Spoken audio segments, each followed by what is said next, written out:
heightened states of emergency across the nation as the number of coronavirus cases soars above 3,000. Every option is on the table. This is a crisis that will be with us, first of all, I believe, at least 6 months.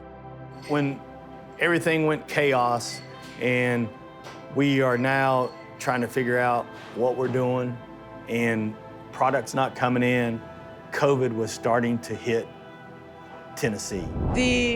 The main changes are that we are requiring that restaurants and bars in the city of Knoxville no longer serve people inside, that they go to carry out and delivery only. We realized that no matter what was put in front of us, we were going to go forward. I don't cook barbecue to make money. I cook barbecue to justify my life.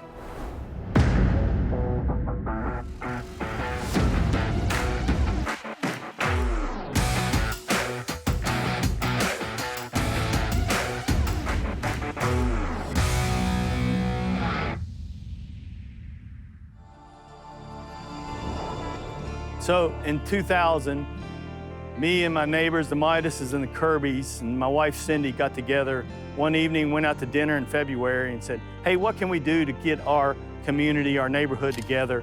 So we said, hey, let's do a pig. I was one of the only ones that had done a pig before. We said, let's try it out. So we did, and there was about 40 or 50 people there. And every Saturday and Sunday, we'd come out here and grill something, and it'd be chicken or ribs or pork or brisket. We started doing a local competition. In 2007, we figured it out. We were state champions. In 2008, we got selected to represent the state of Tennessee in the Jack Daniel's World Invitational Barbecue Championship. And this is where it all started, right here at the dead end. Memorializes us to understand what a neighborhood is and what a community can be and what we should be doing every single day. This used to be a filling station. He went in and remodeled it and recreated what you see here as the dead ends of one of the best restaurants in Knoxville.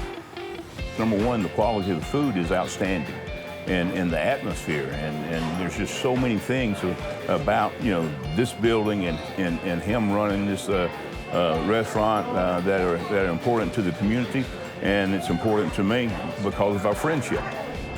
I've known about Dead End BBQ for years. I mean, it's a local institution here.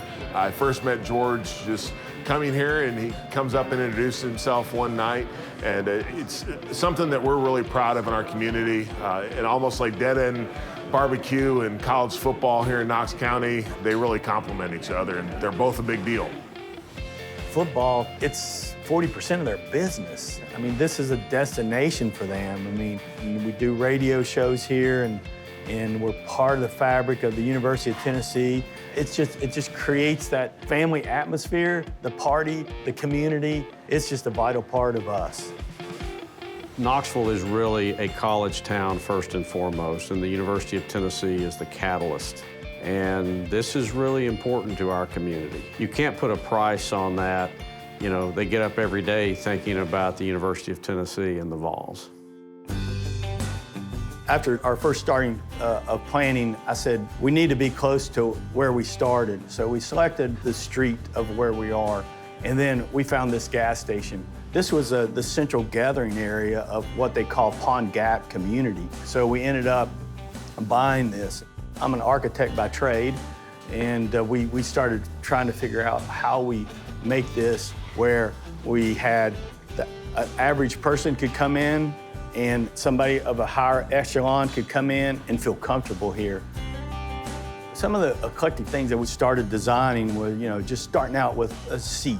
So we kind of roughed them up some and took off some of the finish and exposed some of the wood behind it. You know, we got granite tops, and they're just really heavy duty. Exteriorly, you know, we tried to create some of what we did in our pig roast by stringing lights over our patio and having a fireplace. You know, just to say, hey, what can we do to have that neighborhood party here every day? And that is the key of how we operate.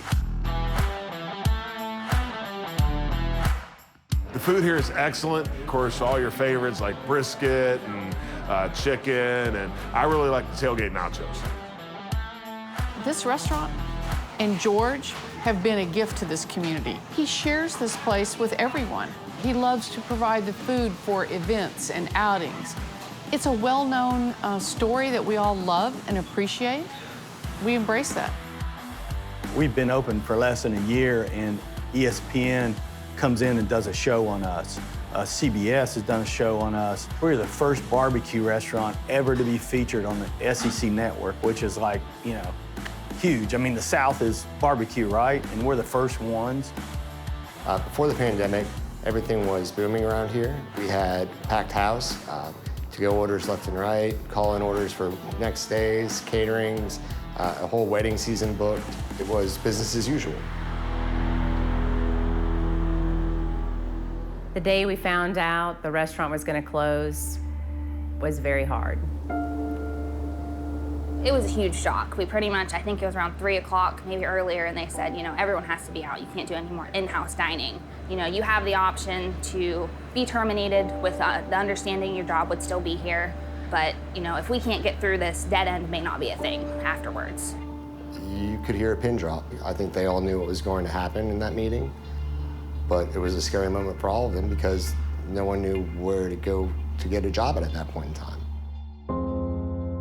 So, in a 5-hour period, we had to lay off 46 people. The options are either we shut down, they go home, or, you know, we fight through this. Well, there's a great expression in the business. People want to know how much you care before they care how much you know. And at Bush Brothers, that really resonates. This is a tough time for a lot of people. And fortunately, we are in a position where we can extend a helping hand. George told us that he thought he could keep 6, maybe 7 of us on. He wasn't sure at that point in time whether there'd be a reduction in pay or what the pay structure would change to. But he wanted us to all go home and take a look at it, think about it.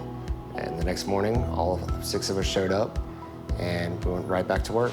When everything was going crazy in the first month, we would get a call from our food purveyor saying, today I can get you a case of brisket or 2 cases of brisket, and I don't know when I'm going to get you any more. Ribs were the same way. Pork was the same way. Chicken was about the only thing that was stable during the whole process. I think it's fair to say that operators like George at Dead End BBQ will remember those who were there for him, and other operators throughout this community and throughout the country. They know who's in it with them. It's not the ends that matter most, it's really the means to the ends that matters most. All these people came in and said, hey, listen, let's focus on you. Let's focus on getting you what you need to make sure that you are successful. We worked open to close every day for 14 days straight, just doing takeout, delivery, and curbside service. Every night we would cash out, close our drawer, count our sales, and see that we could stay open for one more day. And the next day would come and we could stay open for another day. We would go into 4, 5 weeks, 6 weeks. We were still doing our sales and meeting our goals. And we started having success, and Stacy went in and started pushing social media. So he'd be like, hey, Stacy, let's try to sell as many burn-ins as we can today. I'm like, okay, great. So I go back there, get a great video of it, picture, anything, put it on social media. We check the sales report at the end of the day, and we're like, I don't know if we've ever sold this many burn-ins in a day. They came out of the woodworks. I mean, it was amazing. I sat and stood in that smoke room with tears in my eyes. I just couldn't believe it. I mean, they would just come in droves, and it touched my heart. We finally realized that we can bring the staff back in. I started making phone calls. Would you be willing? When can you start? And every phone call I made was just tomorrow, tomorrow, tomorrow. The moment we found out that we could have staff back in our restaurant was the best. We knew that we had given it our all and won, and we could also have a break. The community needs Dead End BBQ because what Dead End BBQ has done for the community. Nobody supported it the way George has. I mean, he's done a tremendous job of giving back to the community. and being a part of the community. And that's what it's all about.